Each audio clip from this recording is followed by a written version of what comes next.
दोस्तों, Canada immigration को लेकर के हमें बहुत सी न्यूज़ देखने को मिल रही है। तो इस वीडियो में कुछ अपडेट्स हैं जिसको हम कवर करने वाले हैं। साथ ही साथ एक बहुत ही इम्पोर्टेंट जो क्वेश्चन है वो मुझसे पूछा जाता है, CRS रैंकिंग को लेकर के क्या कट ऑफ हमें नीचे जाता हुआ दिख सकता है? कौन सी ऑक्यूपेशंस हैं जिनमें हमें कहीं ना कहीं एक्सपेक्टेशन लगा के रखनी चाहिए, जहाँ पे हमें ITA आने की उम्मीद दिख सकती है। तो वीडियो बहुत इंपॉर्टेंट होने वाला है, आपको वीडियो ध्यान से देखना चाहिए। तो जैसा कि हम कनाडा की जब बात करते हैं तो एक्सप्रेस एंट्री कैटेगरी की बात सबसे पहले आती है। रीज़न क्या होता है, मैक्सिमम कैटेगरीज में अगर आप अप्लाई करने जाते हो तो एक्सप्रेस एंट्री के थ्रू ही आप अप्लाई करते हो। अब एक्सप्रेस एंट्री के थ्रू आपने अप्लाई किया है तो जो लेटेस्ट ड्रॉ आ रहे हैं वो बहुत ज़्यादा इंपॉर्टेंट होते हैं। तो अगर आप देखोगे तो यहाँ पर 4 सितंबर को हमें जो ड्रॉ आता हुआ दिख रहा है वो फ्रेंच लैंग्वेज कैटेगरी में देखने को मिल रहा है। और ये जो ड्रॉ है अगर आप यहाँ ध्यान से देखोगे तो लगभग 446 यहाँ पर हमें कट ऑफ देखने को मिल रहा है। और इनविटेशन कितनी आती हुई दिख रही है, लगभग 4500 इनविटेशन गवर्नमेंट ने दिया हुआ है। यहाँ पे सबसे इंपॉर्टेंट बात यह है कि आपको ध्यान से देखना चाहिए जो टाई ब्रेक रूल होता है। अगर आप इस चीज़ को समझते हो तो आपको ये पता होना चाहिए कि अगर आप कनाडा इमिग्रेशन के बारे में पढ़ रहे हो, इंफॉर्मेशन ले रहे हो, तो आपको अप्लाई करना भी उतना ही ज़रूरी है। क्योंकि अगर आपकी CRS स्कोर लगभग 455 है या 450 से लेकर के 500 के बीच में है, कभी भी कट ऑफ नीचे जाएगा तो कहीं ना कहीं जो लोग पहले से अप्लाई करके रखे हैं उनको ज़्यादा प्रायोरिटी दी जाती है। हाँ, आपका ऑक्यूपेशन उस कैटेगरी बेस ऑक्यूपेशन में आता है तो आपको ज़रूर अपने एप्लीकेशन को फाइल करके रखना चाहिए। कुछ और भी डॉट्स हैं जिनको हम कवर करने वाले हैं, कुछ आपके जो क्वेरीज थी उनके बारे में हम डिस्कस करेंगे। जैसे अगर आप देखोगे तो सबसे इंपॉर्टेंट क्या है, फ्रेंच लैंग्वेज प्रोफिशिएंसी। इसमें देखोगे बैक टू बैक हमें यहाँ पर कट ऑफ देखने को मिल रहे हैं। उसके अलावा कैनेडियन एक्सपीरियंस क्लास। अब कैनेडियन एक्सपीरियंस क्लास की जो हम बात करते हैं तो गवर्नमेंट को कितनी एप्लीकेशन लेनी है, तो आप यहाँ देखोगे टेम्परेरी फॉरेन वर्कर प्रोग्राम, यहाँ पर लगभग 82,000 का यहाँ पे हमें कोटा देखने को मिल रहा है। ये एक्सपेक्टेशन लगाई जा रही है कि गवर्नमेंट 2025 में लगभग 82,000 एप्लीकेशन लेने वाली है। 2026 की बात करेंगे, ये भी 82,000 है। और यहाँ 2027 तक की बात करते हैं तो 82,000 आपको देखने को मिल रहा है। इसमें जल्दी से जल्दी गवर्नमेंट 5% तक यहाँ पर PR में कन्वर्ट कर देना चाहती है। जो लोग ऑलरेडी कनाडा में हैं, कनाडा का एक्सपीरियंस लेके बैठे हुए हैं, उन लोगों ने अपनी फाइल लगा के रखी हुई है। तो अगर आप देखोगे to ensure a well managed migration system the government is reducing the share of temporary residential to 5% of the total population by the end of 2026। अब अगर हम जहां 82,000 एप्लीकेशन की बात करते हैं तो टेम्परेरी फॉरेन वर्कर जो प्रोग्राम की हम बात कर रहे हैं, यहाँ पर अगर आप टोटल देखोगे तो लगभग मैंने जो काउंट किए हैं जनवरी से लेकर के अभी तक में जितने भी कट ऑफ आए हुए हैं, लगभग 20,000 लगभग 828 यहाँ पर गवर्नमेंट ने ITA इशू किए हैं। अब 20,838 अप्रॉक्स मैंने यहाँ पे काउंट किया हुआ है।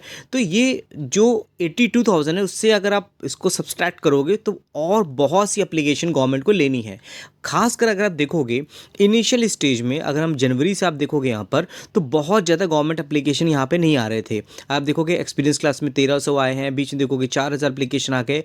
ये जो सेकेंड हाफ है ईयर एंडिंग का, यहाँ पर हमें ज़्यादा back to back cut off देखने को मिल रहे हैं। आप देखोगे एक मंथ में ही लगभग 3 बार यहाँ पर हमें कट ऑफ ITA इशू होते हुए दिख रहे हैं, 2 सितंबर, 3 सितंबर और 4 सितंबर को।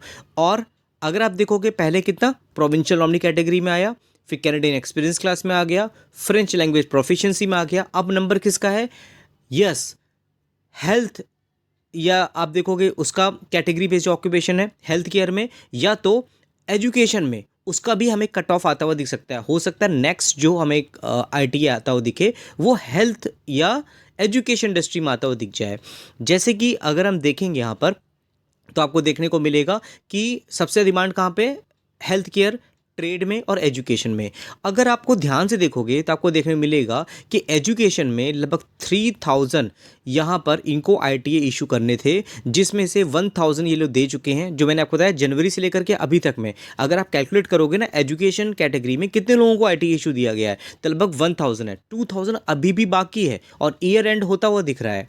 हेल्थ केयर में देखोगे 8000 का यह कोटा था, जिसमें से 500 का अभी कोटा अभी बाकी है होना। और ट्रेड कैटेगरी में देखोगे तो लगभग 3300 पूरी की पूरी अभी बची हुई है यहाँ पर। तो अगर आप एज अ कुक जॉब कर रहे हो तो कहीं ना कहीं आपको एप्लीकेशन फाइल करना चाहिए। और कैटेगरी बेस में ट्रेड देखोगे तो बहुत सी ऑक्यूपेशंस आपको देखने को मिल जाएंगी। अब क्वेश्चन ये आता है एक कि हमारा अगर CEC क्लास में हमने फाइल करके रखा है, हमारा अगर जो रैंकिंग है वो 505 है, 515 है, सपोज़ अगर हम बात करें 475 है, तो क्या हमारा नंबर आ सकता है? तो आपको ध्यान से देखना चाहिए कि ये जो आपको नंबर ऑफ़ कैंडिडेट देखने को मिल रहे हैं गवर्नमेंट की वेबसाइट से, मैं बता रहा हूँ आपको, अगर किसी के पास प्रोविंशियल नॉमिनी कैटेगरी के थ्रू 600 पॉइंट होंगे, तो अगर उन्होंने अपनी एप्लीकेशन डाल रखी होगी तो वो कहीं ना कहीं यहाँ पर फॉल कर रहे होंगे। और यहाँ सिर्फ 25,000 एप्लीकेशन है, मतलब प्रोविंशियल नॉमिनी कैटेगरी के थ्रू प्लस CEC क्लास को मिला करके हमें CEC क्लास में 82,000 एप्लीकेशन चाहिए। 20,000 आप सब्सट्रैक्ट कर दो, फिर भी हमें 60 रॉक्स आप देखोगे तो 59,000 एप्लीकेशन चाहिए। उसके अकॉर्डिंग कितना कम आपको देखने को मिल रहा है, तो ऑब्वियस की बात है ये हमें कट ऑफ नीचे भी जाता हुआ दिखेगा, जहां पे 74,183 आपको देखने को मिल रहा है। प्रोविंशियल नॉमिनी कैटेगरी में हो सकता है इस लेवल पे गवर्नमेंट एप्लीकेशन उठा ले 500 से लेकर के यहाँ पर 600 के अबव, जो आपको देखने को मिल सकता है। बट जहाँ पे अगर CEC क्लास की बात करेंगे तो आने वाले टाइम पे हमें ये 451 से 600 के बीच में वेरी करता हुआ दिख सकता है। तो आपकी अगर CRS रैंकिंग 455 बन रही है, 465, 470 CEC क्लास में आपको जरूर अप्लाई करना चाहिए। प्लस इसमें ही अगर आप देखोगे तो कैटेगरी बेस्ड ऑक्यूपेशन में अगर आपका स्टेम बैकग्राउंड है, अगर आप एजुकेशन में है, आपका बैकग्राउंड हेल्थ केयर में है, तो भी आपको अपनी एप्लीकेशन डाल के रखनी चाहिए। तो दोस्तों ये सब चीज़ें मैं आपको बता रहा हूँ, ये इसलिए बता रहा हूँ जैसे कि आप यहाँ देखोगे प्रोविंशियल नॉमिनी प्रोग्राम में लगभग 16 यहाँ पर नंबर ऑफ ड्रॉस आ चुके हैं। कैनेडियन एक्सपीरियंस का देखोगे तो यहाँ पे सिर्फ 9 ड्रॉ भी आते हुए दिख रहे हैं हमें यहाँ पर, बल्कि आने वाले टाइम पे हमें और भी ड्रॉ देखने को मिलेंगे क्योंकि ईयर एंडिंग देखने को मिल रही है। फ्रेंच लैंग्वेज प्रोफेशंस देखोगे तो यहाँ पे सिर्फ 5 ड्रॉ देखने को मिल रहे हैं, इसकी डिमांड चाहता है। हेल्थ केयर देखोगे तो 4 ड्रॉ आते हुए दिखे हैं, एजुकेशन देखोगे तो 1 ड्रॉ हमें देखने को मिला है यहाँ पर। और आप देखोगे तो आपको चीज़ें क्लियर हो जाएंगी, जैसा मैं राउंड ऑफ इनविटेशन आपको दिखाता रहता हूं।